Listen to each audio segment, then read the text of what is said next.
5 நிமிஷத்துல எஸ்பிஐல loan apply பண்ணலாம். அது எப்படி அப்ளை பண்ணி எப்படி அமௌண்ட் வாங்குறது? ஸோ இன்ஸ்டன்ட்டாக உங்களுக்கு வந்து அப்ரூவல் ஆயிரும். அதோட பர்சனல் லோனோட டீட்டெயிலாம் பார்க்கலாம் வாங்க.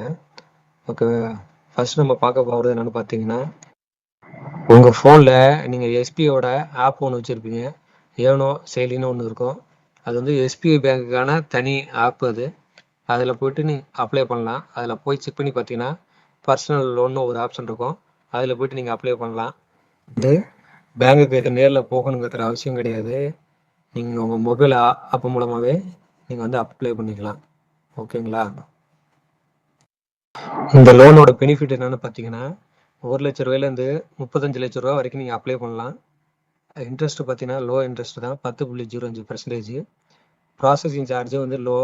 நான் வெப்சைட்டில் செக் பண்ணதுக்கு நோ ப்ராசஸிங் ஃபீஸ்னு போட்டிருந்தாங்க.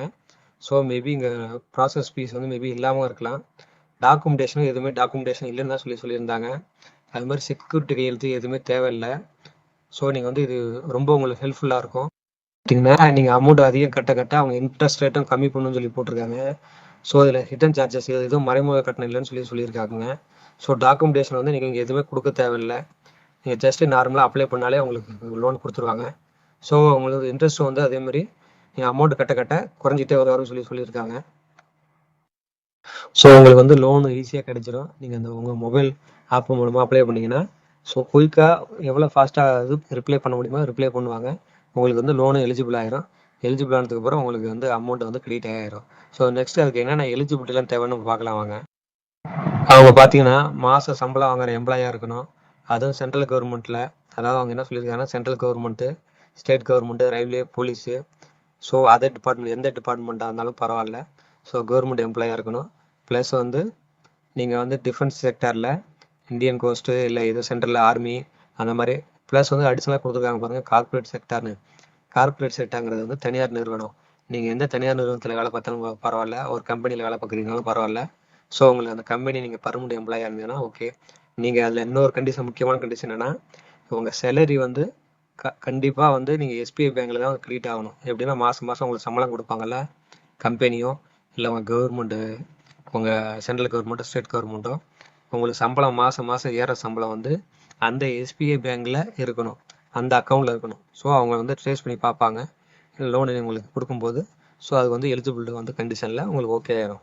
ஸோ மினிமம் சர்வீஸ் வந்து நீங்கள் கவர்மெண்ட்டு, ஸ்டேட் கவர்மெண்ட்டு, சென்ட்ரல் கவர்மெண்ட்டில் வேலை பார்த்துருந்தீங்கன்னா மினிமம் 6 மாதம் வந்து நீங்கள் அங்கே அந்த சேலரி ஏறி இருக்கணும். 6 மாதம் வேலை பார்த்த சேலரி ஏறி இருக்கணும் அந்த அக்கௌண்ட்டில்.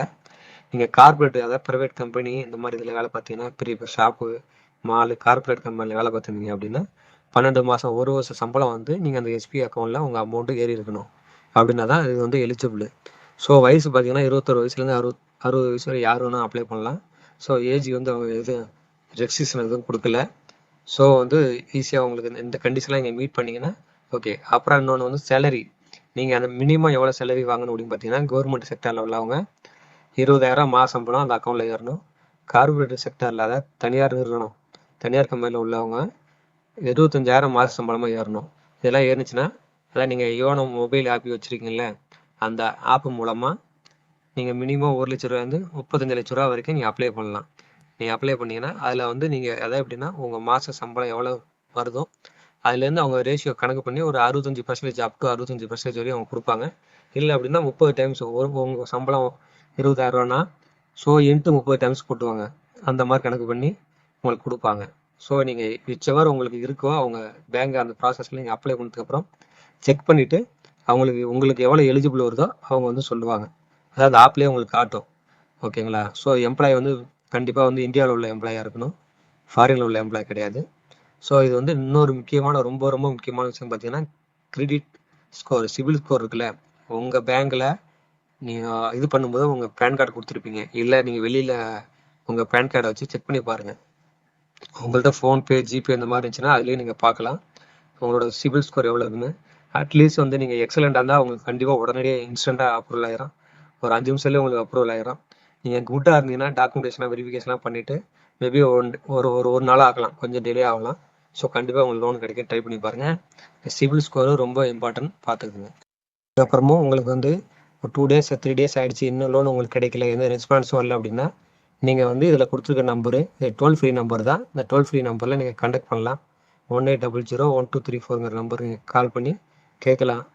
அப்படி இல்லைனா நீங்கள் மிஸ்டு கால் அந்த கீழே கொடுத்துருக்க நம்பருக்கு 7208933142 நம்பருக்கு நீங்கள் வந்து எஸ்எம்எஸ் பண்ணலாம், கால் பண்ணலாம். அந்த நம்பருக்கு எஸ்எம்எஸ்ன்னு சொல்லி பர்சனலில் ஒரு நம்பருக்கு போட்டு டைப் பண்ணிவிட்டு கேபிட்டலில் போட்டு பர்சனல் டைப் பண்ணிவிட்டு அந்த வந்து நீங்கள் 7208933145 அப்படிங்கிற நம்பருக்கு வந்து நீங்கள் மெசேஜ் பண்ணலாம். ஸோ இல்லை அப்படி மெசேஜ் பண்ணி உங்களுக்கு ரெஸ்பான்ஸ் இல்லைன்னா நீங்கள் டேரெக்டாக போய்ட்டு இந்த மாதிரிலாம் நான் மொபைல் ஆப்பில் அப்ளை பண்ணேன், எஸ்எம்எஸ் பண்ணேன், ப்ளஸ் ஏதாவது ரெஸ்பான்ஸ் இல்லை அப்படின்னு சொல்லி நீங்கள் பேங்க்லேயும் டேரெக்டாக கேட்டு பார்க்கலாம்.